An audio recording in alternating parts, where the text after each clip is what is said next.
Tere, hea vaataja! Millised on füüsilise ja virtuaalse kulla erinevused? Millised on ohud, mis virtuaalse kullaga kaasnevad? Millised on riskid ja millised on kulud? Seda vaatamegi täna lähemalt.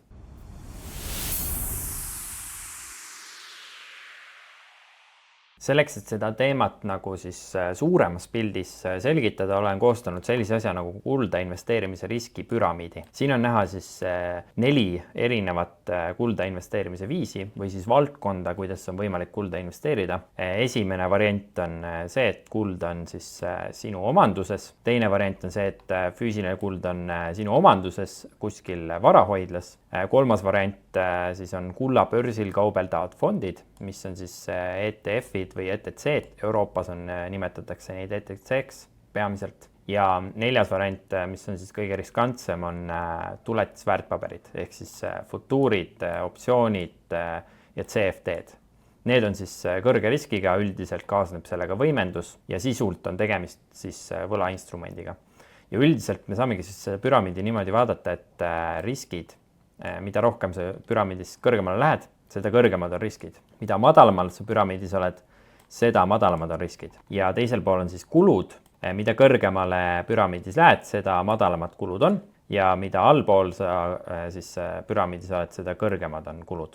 Kuigi see ei pruugi tingimata nende 2 viimase kohta kehtida, et enda peidukohas ei pruugi ju tegelikult mingisuguseid kulusid kaasneda. Võib-olla varahoidla võtab suuremaid kulusid kui see, et sul enda peidukoha loomiseks või leidmiseks kulud on. Ja mis on veel oluline aru saada, on see, et paberkulla ja siis füüsilise kulla suhtarv, ehk siis kui palju on paberkulda rohkem kui füüsilist kulda, on kuskil 50–200 ühele.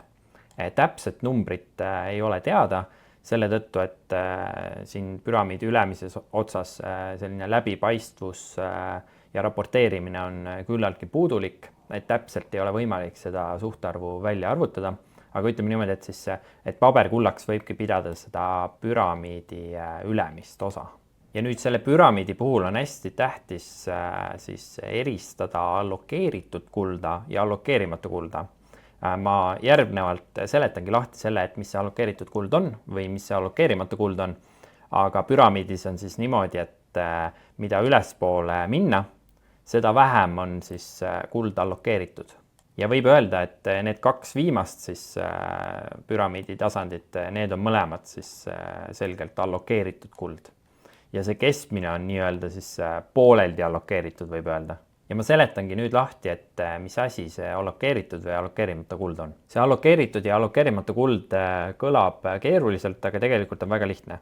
Allokeeritud kuld on siis sinu omanduses, kas siis panga investeerimisfondi kaudu ostetud sinu nimele või siis ongi füüsilisel kujul sinu käes. No me saame seda võrrelda auto või kinnisvaraga. Et kui sa ostad näiteks auto või kinnisvara, siis tuleb vaeva näha, et vara tegelikult ka inimese nimele saab. Et näiteks auto puhul on kirja pandud selle värv, mark ja registreerimismärk. Allokeeritud kulla puhul järgitakse siis samu põhimõtteid. Ehk siis allokeeritud kulla puhul on kirjas kulla puhtus, seerianumber ja täpne kaal. Allokeerimata kuld on siis kuld, kuhu sa nagu põhimõtteliselt oled raha paigutanud või investeerinud, aga see pole sinu nimel ega sinu omanduses. Ja kulda omab siis pank või fond, mille kaudu sa investeerisid ja sul on siis nende vastu ainult nõue. Vaatame siis, mis on füüsilise ja virtuaalse kulla siis peamised erinevused. Esiteks füüsiline kuld. Füüsilise kulla puhul sa omad otseselt metalli ja omandi üle ei saa vaidlust tekkida. See on nüüd väga oluline aspekt, mille juurde tuleme mõne aja pärast tagasi. Siis kolmandat osapoolt ei ole vaja, kui siis metalli ise hoiustada. Seega puudub kolmanda osapoole risk. Ja see on siis füüsilise kulla enda omandis hoidmise kõige olulisem eelis, siis virtuaalse kulla ees. Samuti ei ole sinu omanduses kuld kellegi kohustus, kuskil kellegi nõue, kellegi võlakohustus, mingisugune võlainstrument kellegi bilansis ja füüsiline kuld võimaldab siis elimineerida finants- ja rahasüsteemi riski, mida siis virtuaalne kuld põhimõtteliselt ei võimalda teha. Ja füüsilise kulla peamine miinus on see, et kulud on veidi kõrgemad kui virtuaalse kulla puhul. Aga see oleneb ka väga paljuski sellest, et millist maaklerit te näiteks kasutate virtuaalse kulla ostmiseks. et osad maaklerid on nii kallid ka Eestis, et tegelikult nad on kokkuvõttes kallimad kui füüsiline kuld. Füüsilise ja virtuaalse kulla võrdlemiseks on hea kasutada virtuaalse kulla puhul just kulla ETF-e, mis on nagu kõige populaarsem viis, kuidas siis virtuaalselt kulda omada. Üldiselt tuletisväärtpaberid nagu futuurid ja optsioonid ja kõik see, et nende kasutamine on peamiselt professionaalsete investorite pärusmaa, et jaeinvestorid tavaliselt siis ei kasuta neid instrumente ja seega ongi mõistlik siis füüsilist kulda võrrelda peamiselt ETF-idega. Mis see ETF siis sisuliselt on? ETF on siis börsil kaubeldav fond, mille osakutega saab börsil siis kaubelda ja mida saab osta samamoodi nagu aktsiaid. Et kui teil on keegi maakler ja te ostate näiteks Apple'i aktsiat, siis neid börsil kaubeldavaid fonde saab põhimõtteliselt samamoodi osta nagu Apple'i aktsiaid. Aga oluline eristus on see, et fondis ei oma sa kulda, vaid sa omad siis fondi osakut. Ja need ETF-id on siis disainitud järgima kulla hinda. Enamus juhtudel siis ei saa osakuid füüsilise kulla vastu vahetada.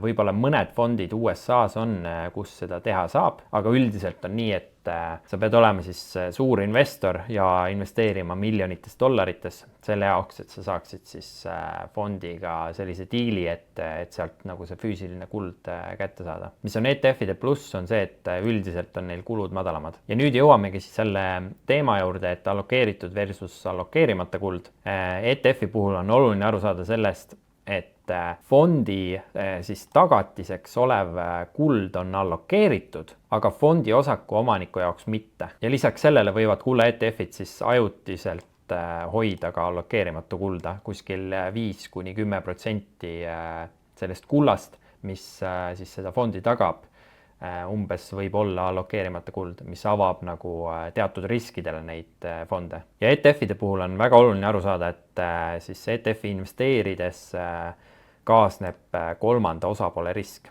ja seda siis mitmetel erinevatel tasanditel.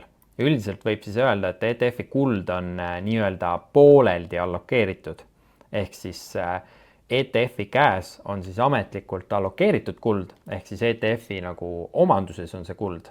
Aga siis osakuomanik, kes see ETF-i siis osakuid omab, sellele kullale siis legaalset õigust ei ole. Ja väga hea viis, kuidas seda teemat nagu ette kujutada, on see, et füüsiline kuld siis on nagu auto, mida sa omad oma garaažis. Ja kulla ETF on siis selline instrument, et sa omad osakuid ettevõttes, mis omakorda siis omab autosid. Vaatame nüüd veidi sellesse ETF-ide teemasse sisse, et ma mainisin, et ETF-idega kaasneb kolmanda osapoole risk. Ja nüüd ma natuke räägin lahti, et millised need kolmanda osapoole riskid on. Oluline on aru saada, et need ETF-id on siis ametlikult kullaga tagatud, aga sa omad siis fondis osakut. Osaku emiteerija, nagu ma ütlesin, omab siis kulda. See kuld on siis haldaja käes, ehk siis inglise keeles custodian, ehk siis kullapank, ja tema siis omab ligipääsu sellele kullale. Lisaks sellele võivad siis haldaja all olla teised haldajad, võib võrrelda seda nagu alltöövõtjatega. Ja need haldajad siis, kes seda ETF-i kulda hoiavad, saavad kulla laenata muu hulgas keskpankadest. Ja väga oluline faktor selle juures on see, et süsteem toimib siis seni, kuni ETF-i kullaketis, ehk siis kogu selles süsteemis on kõik osapooled maksejõulised. Ja maksejõuetuse puhul siis otsustab lõpuks kohus, kes kulda omab. Ja iga tasand lisab siis, mis ma siin need tasandid välja tõin, lisab siis juriidilist keerukust selle otsuse tegemisele. Ja näiteks 2008 aastal oli kullapank siis ka Lehman Brothers ja oli reaalne oht, et kogu see virtuaalse kulla süsteem võib kinni joosta, aga USA valitsuse päästepaketi osana siis elimineeriti see risk. Aga mis asi see kullapankade süsteem üldse on? Seal taga on siis suurpangad, no näiteks JP Morgan ja HSBC. Neid on siis, neid konkreetselt neid kahte panka on korduvalt süüdi mõistetud väärismetallide turuga manipuleerimises.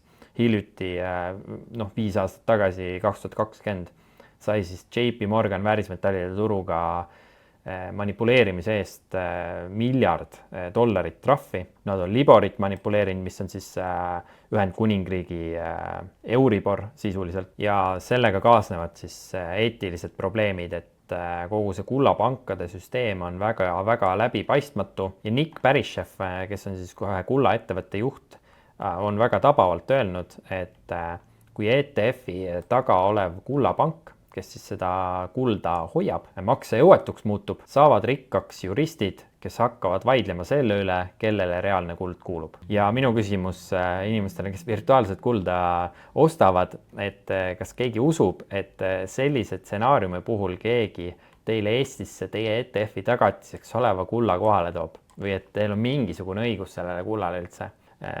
Kõige parema stsenaariumi puhul toimub rahaline tasaarveldus arvatavasti. Sellises stressiolukorras, kui süsteem satub stressi alla, näiteks 2008 oli hea näide, siis võib füüsiline kuld virtuaalsest kullast kaubelda tunduvalt kõrgemal tasemel.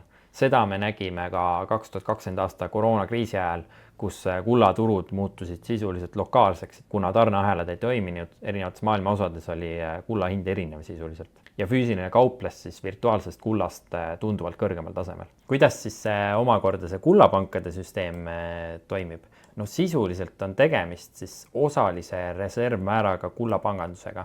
Et kes teab, mis on osalise reservmääraga pangandus, see põhimõtteliselt tähendab seda, et pank peab hoidma hoiusest ainult väikse osa reservides ja ka siis saab ülejäänud välja laenata.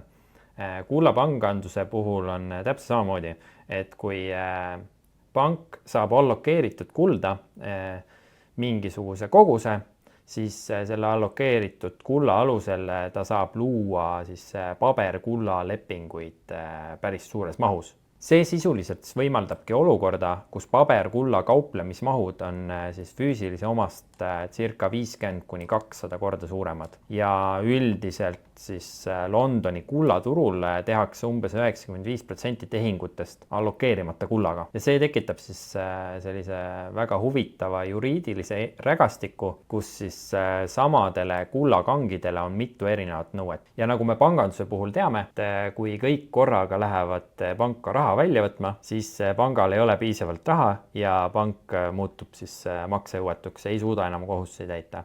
Kullapangandus on tegelikult täpselt samamoodi, et kui kõik inimesed lähevad korraga oma füüsilist kulda nõudma, siis kullapankadel ei ole piisavalt füüsilist kulda ja sisuliselt muutuvad maksejõuetuks selle tõttu. Et kui selline stsenaarium juhtub, siis on väga tõenäoline, et siis paberkulla ja virtuaalse kulla hinnad lähevad eri suundades. Aga seni ei ole seda veel väga suures massaabis juhtunud.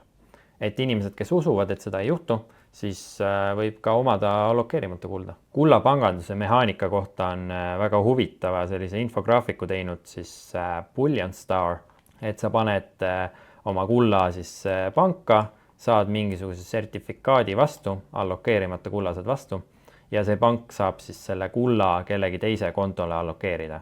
Näiteks kulla ETF-ide tagatiseks.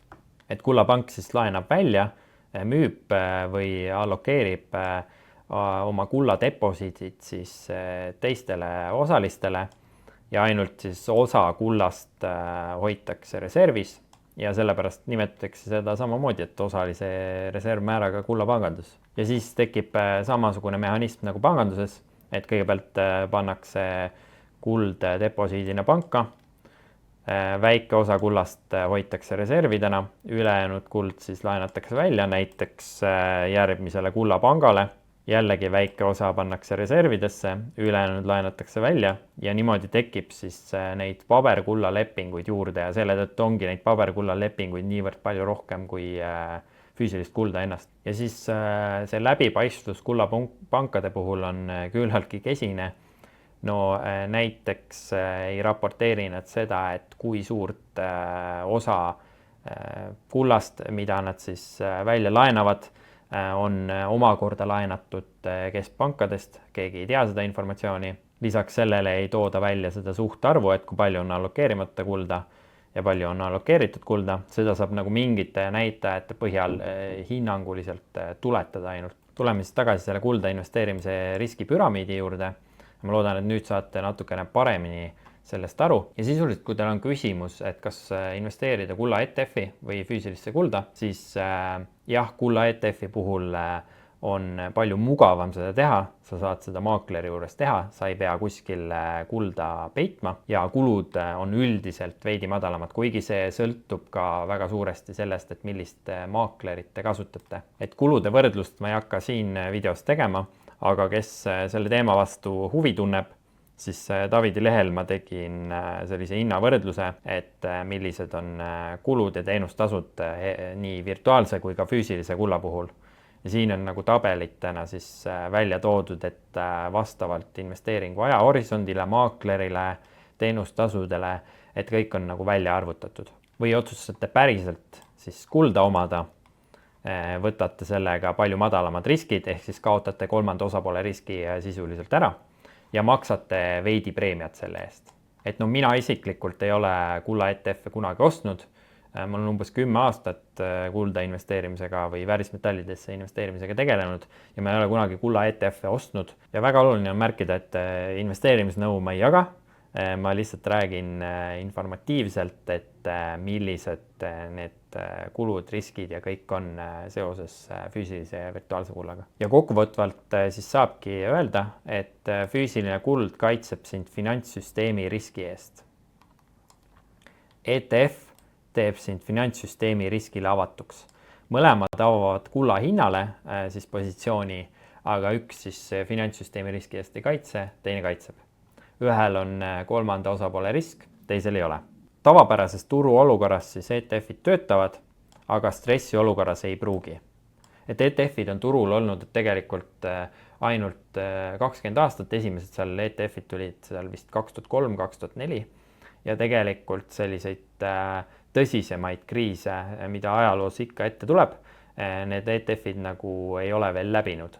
Et 2008 oli see kõige suurem kriis, aga seal siis Lehman Brothersi, siis USA ühe suurpanga kokkuvarisemise järel oli reaalne oht, et nende kulla ETF-idega midagi juhtub, sest Lehman Brothers oli siis üks nendest kullapankadest, aga siis lõpuks USA valitsus nagu päästepaketiga silus selle olukorra ära. Ja mis ma tahan öelda, on see, et ETF-id ei ole olemuselt halvad, et kui te soovite näiteks lühiajaliselt kaubelda või lühiajaliselt kulla hinnale panustada, näiteks arvate, et ma ei tea, 3 kuu või 4 kuu lõikes läheb kulla hind üles ja tahate siis seejärel kasumit võtta, siis ta võib isegi olla parem instrument kui füüsiline kuld. Aga mis on veel oluline aru saada, et ETF-id ega futuurid ja optsioonid ja muud tuletisväärtpaberid ei ole asenduseks pikaajalisele kulla omamisele. Ja see otsus, mis tegelikult investor teeb, on see, et tal tuleb siis otsustada, kas ta on nõus kolmanda osapoole riski ja finantssüsteemi riski kaotamiseks maksma siis füüsilise kulla eest veidi kõrgemat hinda, ehk siis seda juurdehindlust, mis on siis umbes 2–7%, võrreldes siis ETF-iga, mille puhul on siis kulud seal 5 aasta peale umbes 1–3% juures. Ja mõnes mõttes